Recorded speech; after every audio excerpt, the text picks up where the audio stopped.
If you bring somebody from the health sector from 100 years ago, a doctor, into a hospital today, the doctor's lost, totally lost. So many new things have happened. If you bring a teacher from 100 years ago into a classroom today, the teacher is not so lost. So this is telling us a lot of things.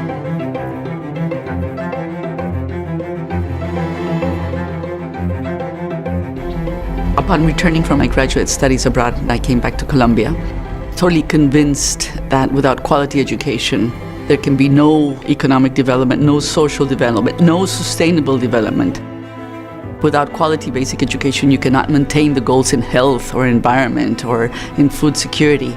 So, this was for me the key in area of intervention. And we started working with these remote, rural, multi-grade schools. These are the majority of the schools in the developing world that are not permitting that countries reach the Millennium Goals. So this was the beauty, because these schools force you to innovate anyway. You have to break away from the conventional model of education, teacher-driven pedagogy, teacher-centered, into really child-centered. Everybody talks about it, but you don't see this in the classrooms. If you go into a traditional, conventional classroom, you see a teacher standing in front of children sitting in rows, and a teacher giving out information. In a really child-centered education and personalized and self-persuading, children were working in small groups, looking at their eyes, not their necks, interacting and dialoguing. We had to transform the concept of the traditional textbook into dialoguing textbooks. Teachers don't have time to plan everyday wonderful lessons, not even in elite schools and less in public schools in developing countries. It was a shift from transmission of knowledge to social construction of knowledge. We had to rethink everything and think of a new role of the teacher. Instead of being a transmitter of facts, information is changing permanently.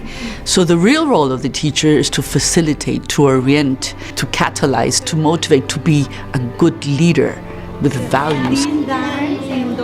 All countries measure their language and math, but how to measure empathy, how to measure self-esteem, how to measure fair play, how to measure solidarity. These are the other issues that we want to measure, that are more related with civic engagement, with citizenship. This is an issue of having good citizens, like John Dewey said 90 years ago. It's not only academic results, you need social skills of how to live together peacefully. The way one learns has an impact on politics, on citizenship, on democracy, on peace.